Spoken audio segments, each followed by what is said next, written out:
Hey, what's up, Preteen? I'm so excited to be hanging out with you guys online today. All month we've been going through this series called Indescribable, which is all about creativity. And what creativity is imagining what you could do because you are made in God's image. Today we're going to be diving deeper into that look, and we're going to be looking in the Old Testament at a really, really cool character that I like to look at a lot. And I think that you guys are going to learn a lot from this and take a lot away from it. But before that, we're going to hop into worship together. So I want you guys to grab your mom, dad, brother, sister, friends, stuffed animals, dogs, cats, whoever might be at your house right now. And I want you to bring them into the living room with you guys, get close to the TV, computer screen, whatever you're watching on, and get ready to worship together.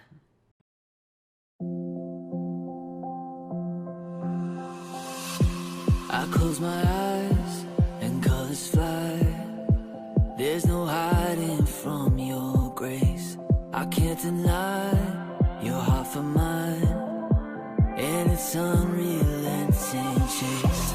I was on the edge of deception, caught up in my own hesitation, until your love took over me.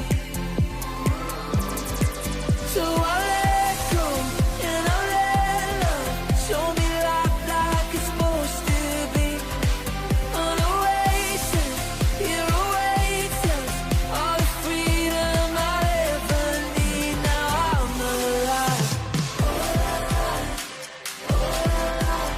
When I let go and I find life. When I let go, then I find life.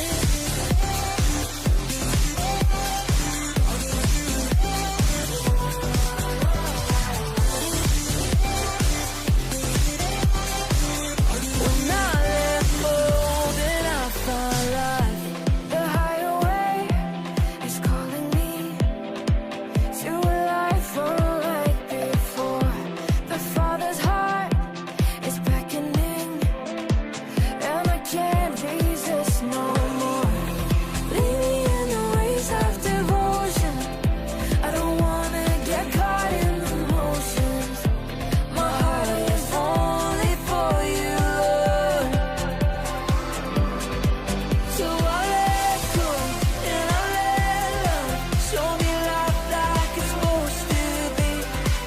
An oasis, here awaits us, all the freedom I'll ever need. Now I'm alive.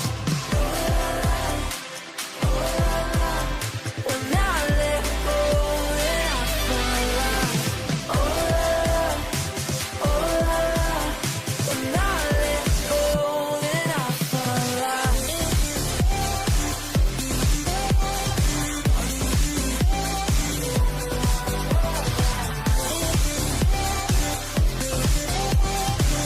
When I let go, then I find life.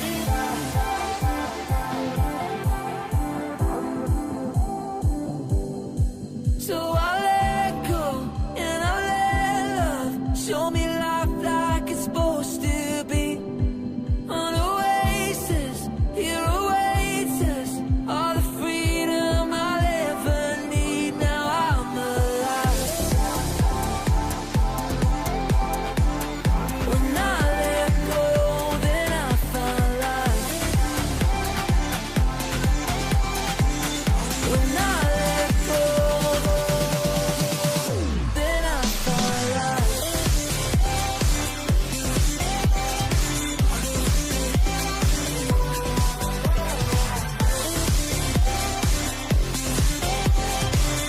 When I let go, then I find life.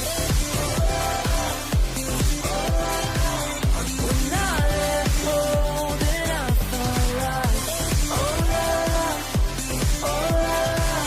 When I let go, then I find life.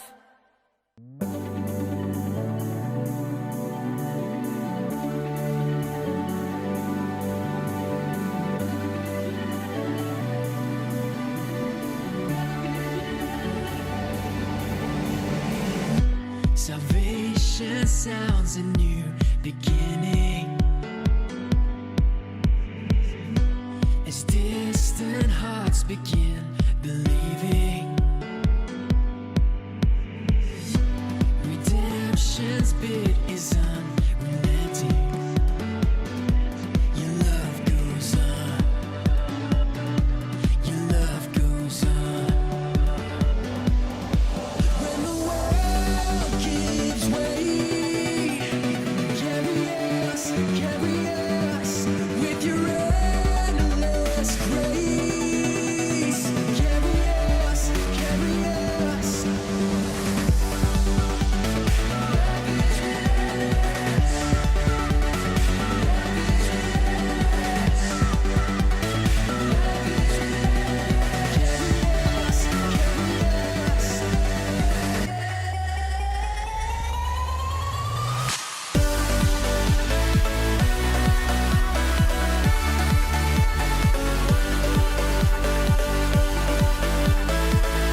with your endless grace.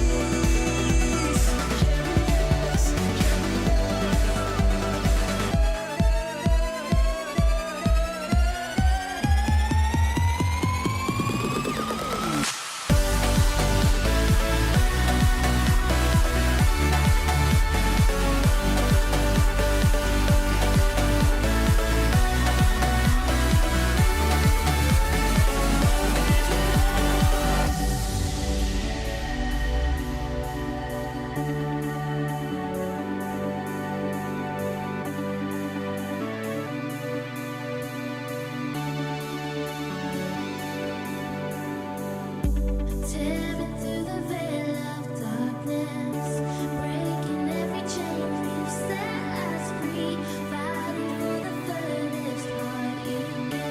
You're alive for all to see.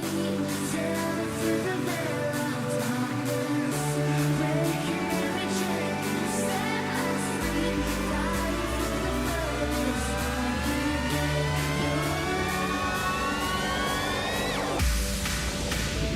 You're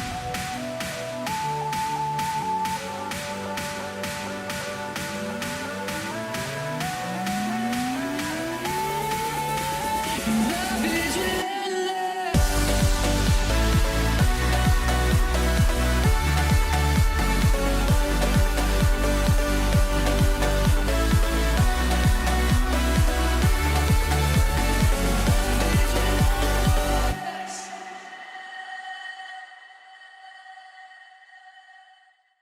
Awesome. I had a great time worshiping with all you guys. Today we're going to be hopping into a story, but before we do that, I want to ask you guys this question. Think back to when you were like 4 or 5, maybe even 6 years old, back in that kindergarten to first grade area. And I want you guys to think, what was it at that time that you wanted to do when you grew up? For a lot of people, they have this out there idea of what they want to do for a job, and some of those things aren't even real jobs in the world. I know for my little brother, he briefly thought he wanted to be a pirate, which was not a real job, but something that he really thought he wanted to do because he saw Pirates of the Caribbean. I know for me, just like probably all of you, those things have changed a couple of times throughout my life. I'm sure that you maybe wanted to be something when you were in kindergarten or first grade, that now you've grown up a little bit and you've started to see other options. You've started to try to see other things that maybe you want to do, and you're not 100% sure what there is for you. When I was young in that kindergarten to first grade area, I became really, really obsessed with basketball. See, Steve Nash was the point guard of the Phoenix Suns at this time, and Steve Nash was a 2-time MVP. He was the best basketball player in the league. And for me, I got obsessed. I grew out my hair so I could look like him. I played the same position as him, and I was short, and he was shorter than everybody else on the basketball court too. So for me, I swore I wanted to be a basketball player. When I was probably from kindergarten all the way up until 5th or 6th grade, I thought I was destined to become a professional basketball player. But then when junior high rolled around, I started to actually play travel basketball. And on the weekends, I was always gone. I was playing 10 to 12 basketball games in a weekend, and it stopped being fun for me. It wasn't what I imagined. It wasn't what I thought it was going to be. And I wasn't all that great at it, really. But as I got older, I started to focus more and more on my relationship with Jesus. And I started to realize that if I wanted to even go to church, that travel basketball dream and the dream of eventually becoming a pro basketball player was going to come to an end, because I needed to really focus on the relationship that I had with Jesus. So I walked away from basketball at that time and decided that maybe being a pro basketball player wasn't for me. When I was in early high school was the first time that I felt like maybe God wanted me to work at a church, but I wasn't 100% sure. And I went through the motions, and I tried different things. I spoke at my church. I tried different areas of ministry to see what really felt good to me. But then when I went into early college, I started to work at the Apple Store. And the Apple Store is a super, super fun place to work. I had a lot of friends. I got to sell iPhones, and I felt like I was really helping people. So for a minute, I thought maybe that was what I wanted to do. But then God refocused my priorities, and he brought me here to Rock Point, which is where I work today.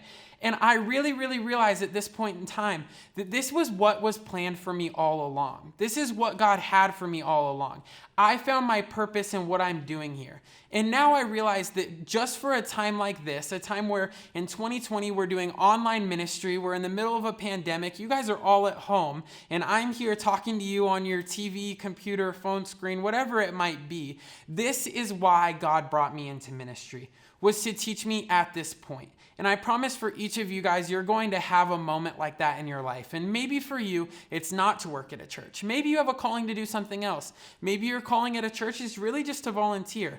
But for me, this is why I was brought into ministry, is this time. And I realized that all those other things that I wanted to do, God always had a plan to use me, my knowledge, and my creativity to affect the next generation of churchgoers. And see, that's the thing is I'm super, super passionate about the next generation, all the way from kids like your little brothers and sisters that might just be like 1 or 2 years old to kids that are just about to graduate high school, because those are the people that are important to me. And something that I've really, really realized is I think that your generation is extremely, extremely passionate about helping people. And I think that you aren't just content sitting around and focusing on yourself and playing video games all the time. I think that you all want to use your creativity in a really, really positive way. For me, I realized this on a mission trip a few years back. I got to go on a mission trip with a bunch of 4th, 5th, and 6th graders, which are all around your guys' age. And at this time, I had just graduated high school.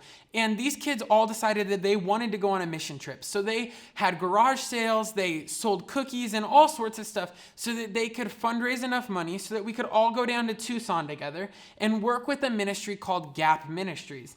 That ministry supported foster kids and people who grew up in the foster care system. And we got to go to this area and we got to set different things aside for them. We got to sort through donations. We got to build things. And some of us, we just got to spend time with the kids and hang out. And I watched these kids use all of their creativity and talents in different ways to help support these kids who might not have had as much as them, who might not have been as lucky as them. And they really, really poured into the next generation. And I thought that that was a really cool thing to see kids pouring into other kids in their generation who are their age. And in that moment, I realized how cool it was that they looked at the problem in their community. They looked at things that needed support and needed help. And they went out of their way. They got creative to make sure that they could be a part of a solution. And I thought that that was a really, really incredible thing, whether it was for them to be really, really relational and they were just going to spend time with a kid, to I'm really good with my hands and I can help build this playground set. It was one of the coolest experiences of my entire life to see that. But see, if we look around, we can all see problems like that. We can all see things in the world that need fixed. But maybe some of you don't know what your talents are and you don't know how you can impact them. Or maybe you know what your talents are, but you don't know how those things can be used to make an impact on issues.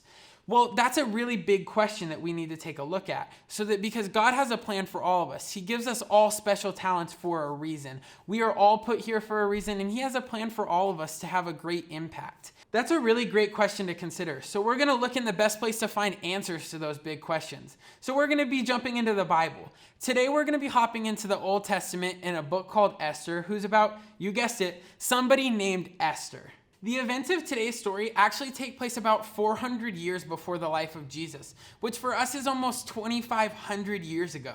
So this takes place a long, long time ago. And at this time, God's people were living in captivity of one of the biggest and most powerful empires at this time, called Persia.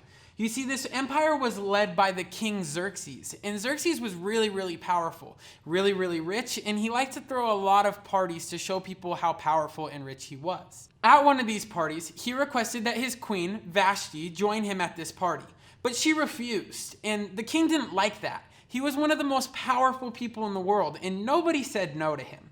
So he banished his queen. He sent her out of the kingdom to never see him again. See, King Xerxes wasn't the best guy. Among God's people living in Persia was this guy named Mordecai.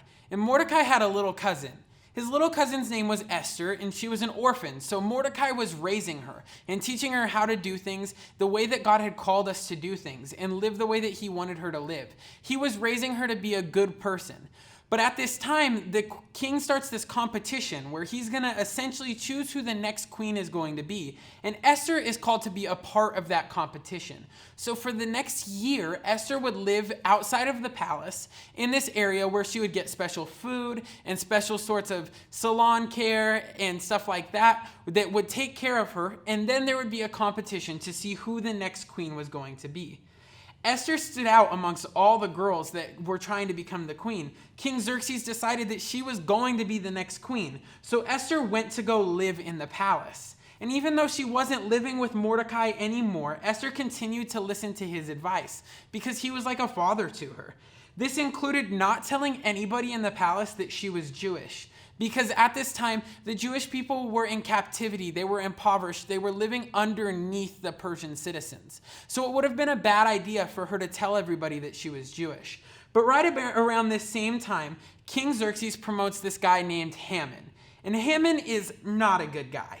At this time, he was one of the advisors to King Xerxes, but now he's becoming the highest ranking official in all of the empire outside of King Xerxes himself.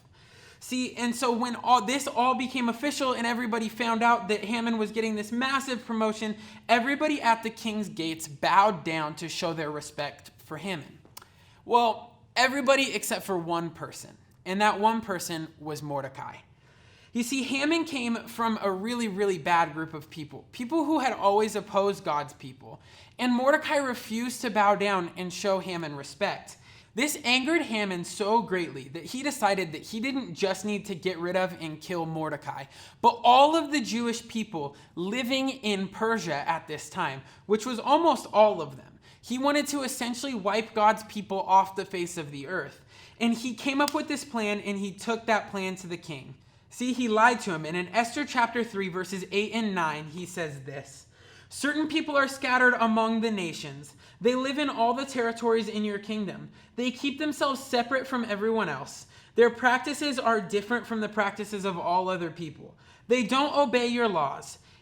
It really isn't good for you to put up with them. If it pleases you, give the order to destroy them."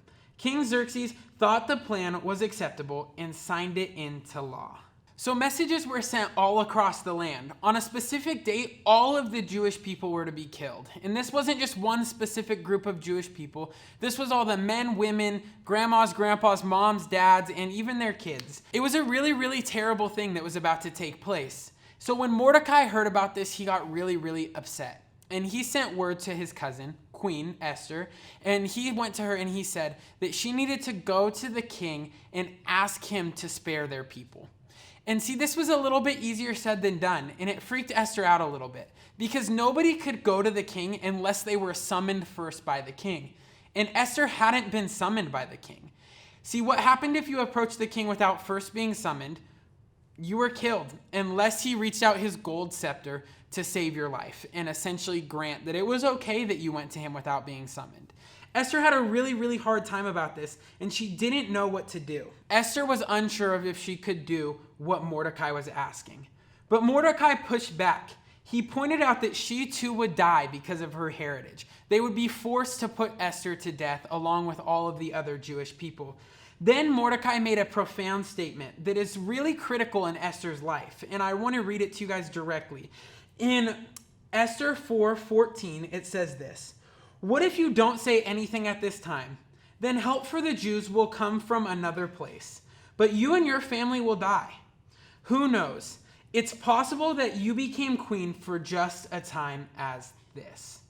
This was exactly what Esther needed to hear. She asked her cousin to go gather the Jews together and that they would fast and pray for 3 days as she prepared to approach the king. Just as she promised, Esther walked into the king's palace room. Not being summoned, she just decided to go for it. She was going to walk in and see what happened. To her relief, when she walked in, the king extended his golden scepter, and it was decided that Esther would be allowed to live, although she approached him without first being summoned. The king offered to give Esther anything that she wanted. Up to half of the kingdom would be hers if she asked for it. But instead of deciding to tell him what was going on right then and ask him to spare the Jews right then, she got creative with it. And she asked if the king and Haman would join her at a feast the following day. And so they both agreed, And Haman was feeling really, really good. He was the only man invited to this dinner by the queen outside of the king. He was feeling real powerful, real confident, and like he was getting it going in that moment. And could you blame him? You would probably feel really good about that too. But he had no idea what was coming. At the feast, King Xerxes wanted to know what he could do to help the queen. But she held back her response. Instead, she invited them to another feast the following day. They both agreed to attend, and Haman is still feeling really good because he feels like he's a part of this exclusive club. But at the second feast, when the king asked Esther how he could help her, she said this in Esther chapter 7, verse 3. Your Majesty, I hope that you will be pleased to let me live. That's what I want. Please spare my people. That's my appeal to you. The king wanted to know who was going to kill the queen and her people and became very, very concerned. And Esther was very quick to tell him who wanted to kill them and pointed at Haman immediately.